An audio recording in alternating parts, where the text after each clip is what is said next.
Hello everyone, Bonnie here with a mat Pilates workout that's going to focus on flexion and extension. So we're going to work mostly on flexion extension of the hips as well as our spine.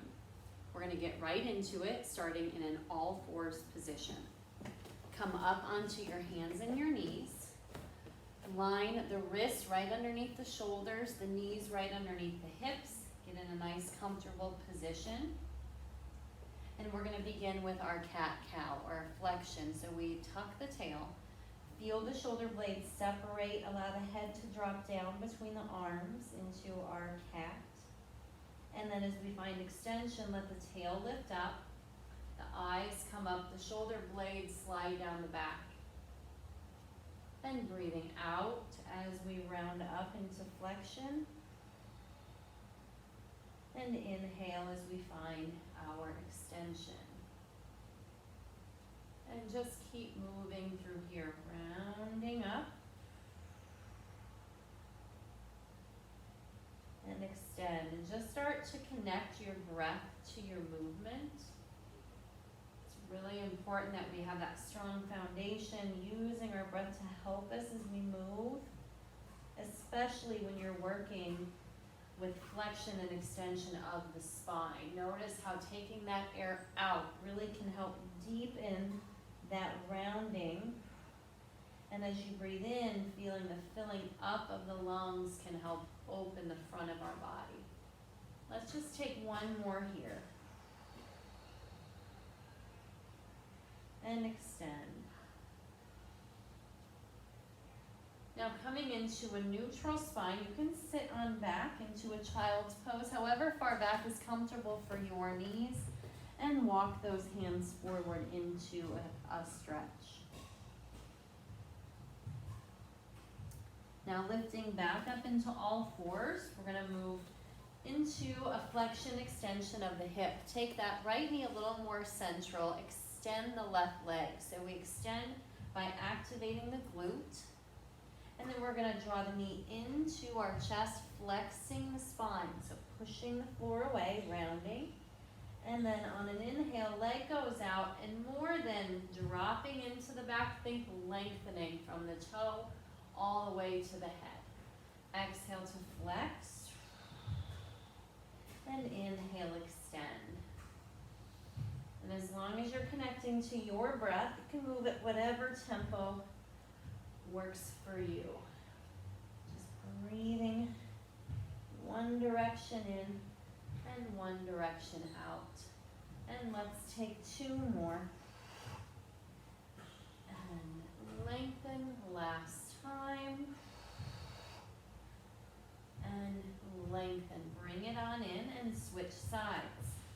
Extend through the left leg, engaging the glute. Pulling up with the abdominals as we round nose to knee, and then extend out. And exhale. And lengthen. So as you start moving, we want to create a better sense of flow with our movements here, coming in and extending out. And let's go 3 and lengthen. Looking down, then bring the gaze all the way through and up. One last time. And up. And set it on down. Find that stretch again. Hips to heels. Reach long. Coming forward, down onto the belly. So we just take some gentle hip extension. You can rest the head all the way down. I'm just going to turn my head, but feel free to have yours flat. The legs are parallel, and all I'd like you to do is engage the glute on the right side enough to push your hip into the mat, and then release. And then we go other sides. There's just a pressing. So I'm focusing more on lengthening the front of my thigh as opposed to going high with the leg. So it is a elongation and release. And think length more than height. Yeah, finding a breath that works, in or out, and reach. This is the foundation of our swimming, but it's nice to do this nice and slow so you can really feel the connection of the pelvis to the mat, the heaviness in the hip bones. And we'll just take one more each side for now. And lengthen. And down. Now extending our spine. Bring the hands kind of near the head. The closer they are toward the head, the less extension. Elbows are drawn in. Relax the legs now. That's going to allow for a little further extension. We're going to look up and press up. We do draw the belly up toward the spine to support, but allow yourself to really lift. And then as you roll down, try to keep your eyes forward and up for as long as possible, reaching the heart forward. Lifting again. You can do elbows or stop anywhere in between. Inhale and exhale down. The further back your hands are, the higher the lift. So if you're looking for more lift without any pain, do that. If that's a little too much, just walk your hands forward and maybe just come up to the elbows. Just continue wherever you are at, breathing in to extend and breathing out to come down. And again, extend, look forward and up. And down. And one more time, look forward and up. And all the way down. Use the hands to press up and find that child's pose stretch. Once again, you can deepen the rounding by walking your hands in and just flexing through the spine. Now we're just going to cross the ankles and sit back through, coming into a seated position. Sitting tall with the knees bent, grab behind the thighs for some seated lumbar flexion. So I'm starting stacked up nice and tall. Draw the navel back to the spine and just pull back, pulling the ribs away from the thighs, leaving the feet down on the mat, and then grow tall at the top. So really focusing here on the low back, rounding, pulling away, as opposed to a lot of like upper back flexion. This time, try to almost keep your upper back pretty still and pull those ribs away from the thighs and rise on up tall. Couple more times here, pulling back and lengthening up. And once more, pulling back and holding. So we find that balanced position. And we're going to just take the right leg. You can use the arm to assist. And down. So we're working here on really finding that balance spot where I'm able to move the legs or flex the hips with a little assist without really rocking out of this shape. I'm really connected there to that stable pelvis. And adding a little combo here. Lift right, lift the left, lower the right, and lower the left. So you might get a little shaky on this one, and lower.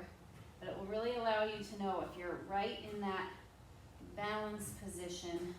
And let's lead on the left. Take left up, right, left, and right. Pick it up, lift, down, down. 2 more times, and lift, down. Once more, down, and finish. Come on up. Take the legs long in front for a roll back. You can have the legs zipped together or slightly apart if that feels better to you. And take the arms forward and create that C shape, this time rounding through the upper back, reaching out toward the feet. And then we're going to come down. So pushing the arms down, roll through the spine. Allow the arms to stretch back overhead and come on up. Reach the arms, tuck the chin and roll yourself forward into that flexion. and rolling down.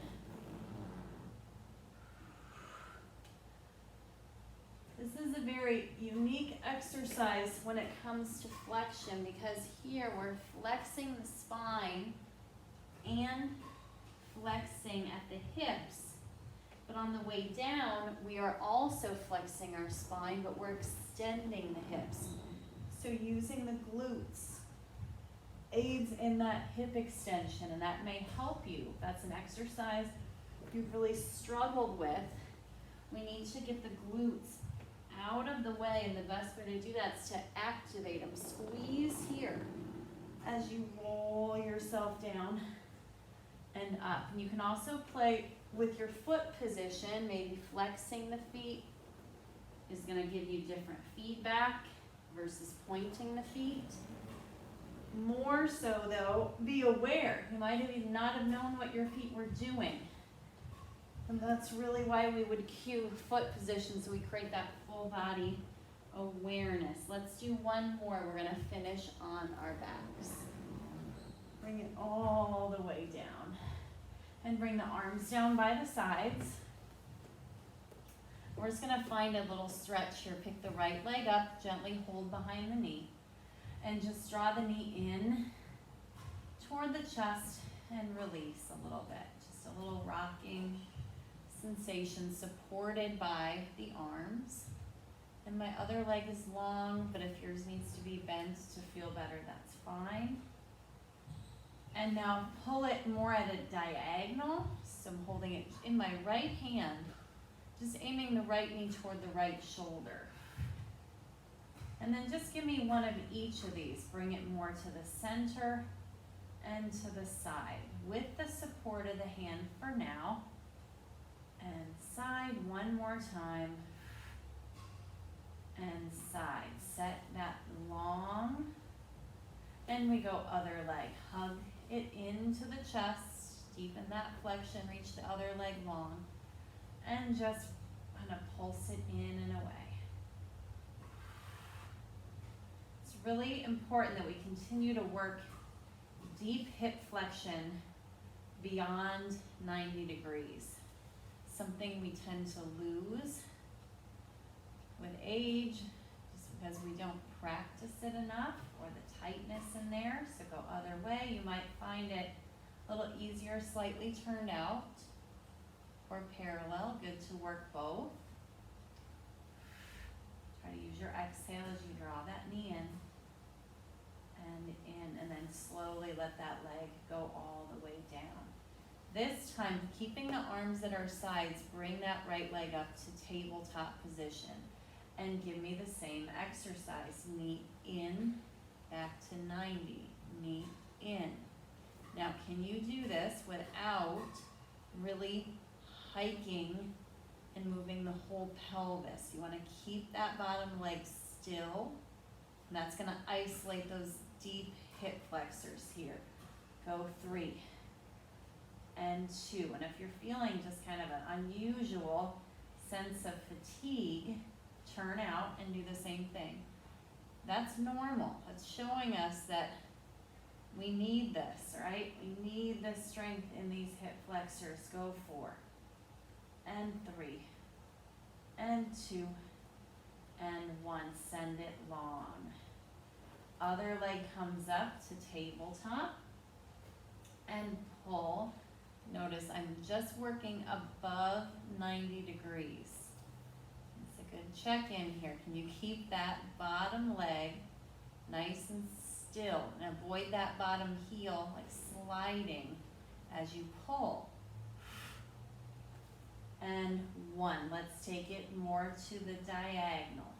Knee to shoulder. Exhale. And 3. Pull for 2. And pull for 1. Take the leg long all the way down and shake them on out. Very nice. Step the knees in so the feet are flat into some spinal articulation again, or flexion into extension. So a bridge, we're going to tuck the pelvis. So that's taking us into a lumbar flexion. But then as we continue to travel up the bridge, we're actually going into back and hip extension, opening these shapes up, and then we lower down. Again, flexing the spine as we do so. That's why bridging is such a wonderful exercise, because you're getting the movements of flexion with the benefits of the stretch, that extending at the top, and melt it down. And let's take this again. Tuck the pelvis, roll, peel up, push into the feet, all four corners, lift and lower. And the next time we're gonna holding, remembering our primary muscles of hip extension are the glutes. So from here, using the glutes, we're gonna lower halfway, squeeze the glutes and lift. Lower halfway, squeeze and lift. Go 4 and lift. Lower 3 and lift. Twice more. Lower and lift and lower. Hold and lower all the way down. Just take those legs, let them circle in. Take a gentle rock side to side. You can extend those legs long, and we're going to come all the way over onto the belly. Just work on a lot of that hip flexion. We're going to extend the hip now. Bend one leg, keep the other leg flat, and feel free just to again rest your head on your hands. And earlier we did this straight leg hover. We're going to work that now with a bent leg. So you're going to engage the glute and lower down. Now this is more of a challenge. If you find that you can't lift your leg, you want to extend it a little straighter. You may not have to straighten it all the way, or if that worked best, keep doing that. Or work here, but again, I'm still pushing my hip bone into the mat. So find that extension. And lower. And extend. And lower. So really isolating that one side, focusing in on the glutes. Let's lift for 3. And 2. And give me one more time here. Lift. And then lower down. And let's go other side, bending the knee, pressing up and down. And lift. Push the hip bone into the mat, lift up and lower. Let's go 4 and 3 and lift for 2 and lift for 1. Take the legs long. Now bring the hands back by the shoulders. Roll the shoulders back and rise up into our swan. And then melt down, keeping the eyes forward, just as we did before.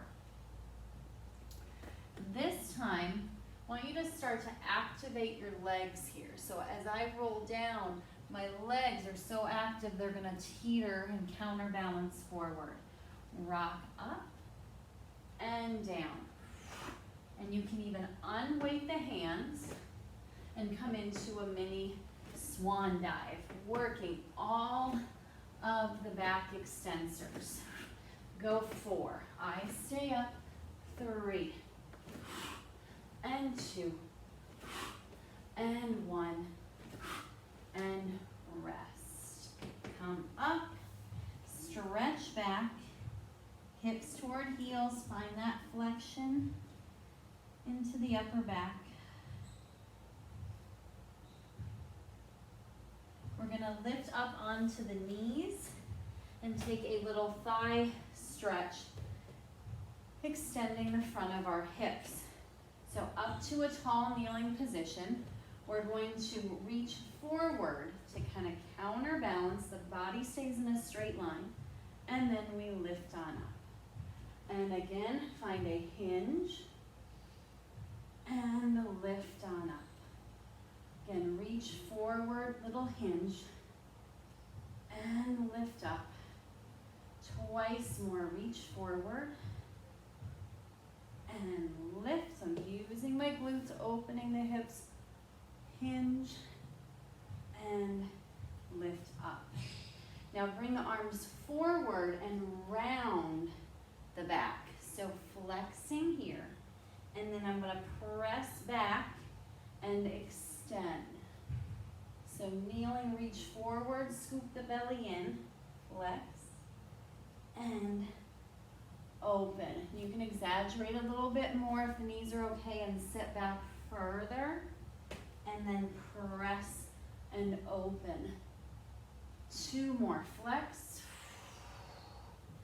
and extend, up 1 more time, flex, and extend. Great job, bring it in, take a seat, turn around, and sitting tall again, we're gonna come into our spine stretch, so our seated forward flexion. And then come and roll all the way down to the mat. Then we'll just do 3 more. Inhale, exhale, roll up. Then maybe notice changes. If you want to put the legs in a different position than before, play with pointed versus flex, together versus apart. And reach and back. And again, up. And all the way back.